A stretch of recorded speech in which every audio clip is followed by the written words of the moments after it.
ഇന്ന് ലോക സൈക്കിൾ ദിനം. മുൻ വിദ്യാഭ്യാസ മന്ത്രി സി രവീന്ദ്രനാഥിന്റെ ഇഷ്ടവാഹനം ഇപ്പോഴും സൈക്കിളാണ്.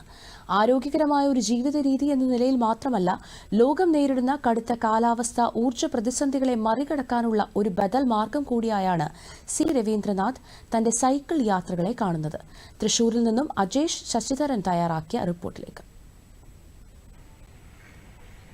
തൃശൂർ കാനാട്ടുകര കേരളവർമ്മ കോളേജിന്റെ പരിസരത്ത് ആദ്യമായി ചെല്ലുന്നവർക്ക് ചിലപ്പോൾ ഒരു കൗതുക കാഴ്ച കാണാൻ കഴിഞ്ഞേക്കാം. ഒരു ഹെർക്കുലീസ് സൈക്കിൾ ചവിട്ടി പോകുന്ന കേരളത്തിന്റെ മുൻ വിദ്യാഭ്യാസ മന്ത്രി സി രവീന്ദ്രനാഥ്. എന്നാൽ തദ്ദേശവാസികൾക്ക് അതൊരു പുതുമയല്ല, പതിവ് കാഴ്ചയാണ്.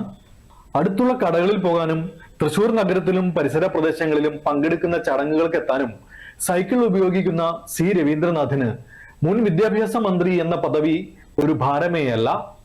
സാക്ഷരതാ പ്രസ്ഥാനത്തിന്റെ ഭാഗമായി പ്രവർത്തിച്ച കാലത്താണ് സൈക്കിൾ യാത്ര ഒരു ശീലമായതെങ്കിലും പിന്നീട് ഇഷ്ടവാഹനമായി പതിവായി കൂടെ കൂട്ടാൻ കാരണങ്ങൾ പലതുണ്ട്.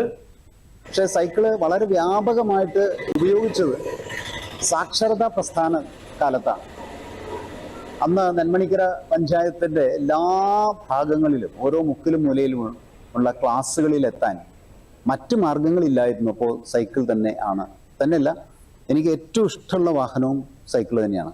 ശരീരത്തിൻ്റെ ആരോഗ്യം നിലനിർത്താൻ ഏറ്റവും നല്ല മാർഗം സൈക്കിൾ ചവിട്ടലാണ്. നടക്കുക, നീന്തൽ, അതൊക്കെ ശരിയാണ്, പക്ഷെ അതോടൊപ്പം തന്നെ ഏറ്റവും പ്രധാനപ്പെട്ട സൈക്കിൾ ചവിട്ടലാണ്. അതുകൊണ്ട് ശരീരം നിലനിർത്തുവാനും അതിൻ്റെ ആരോഗ്യം നിലനിർത്തുവാനും അതുപോലെ അന്തരീക്ഷ മലിനീകരണമില്ലാതെ ഒരു നിന്ന് മറ്റൊരു ദിക്കിലേക്ക് യാത്ര ചെയ്യാനും പറ്റുന്ന വാഹനമാണ് സൈക്കിൾ എന്നതുകൊണ്ടാണ് ഞാൻ ഈ വാഹനത്തെ ഏറ്റവും അധികം ഇഷ്ടപ്പെട്ടത്.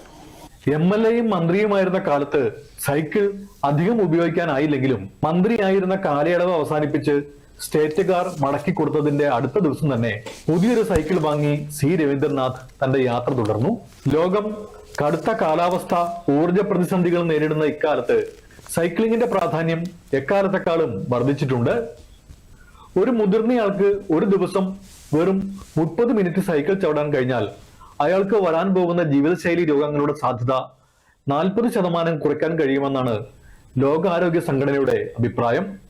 രാജ്യത്ത് നടത്തവും സൈക്ലിങ്ങും പ്രോത്സാഹിപ്പിക്കുന്നതിന് ലക്ഷ്യമിട്ട് ദേശീയ നോൺ മോട്ടോറൈസ്ഡ് ട്രാൻസ്പോർട്ട് പോളിസിക്ക് 2024 ഭാരത സർക്കാർ അംഗീകാരം നൽകിയിട്ടുണ്ട്. പുതിയ നഗരവികസന പദ്ധതികളിൽ സൈക്കിൾ ട്രാക്കുകൾ നിർബന്ധമാക്കാനും സംസ്ഥാനങ്ങൾക്ക് നിർദ്ദേശം നൽകിയിട്ടുണ്ട്. ഇതൊരു വലിയ സന്ദേശം കൂടിയാണ്. പരിസ്ഥിതിക്ക് കോട്ടം തട്ടാതെ ഈ വഴികൾ, ഈ നടപ്പാതകൾ, ഈ ട്രാഫിക് ഒക്കെ ഉപയോഗിക്കാമെന്ന് അദ്ദേഹം കാണിച്ചു തരികയാണ്. തൃശ്ശൂരിൽ നിന്നും അജേഷ് ശശിധരൻ, ദൂരദർശൻ ന്യൂസ്.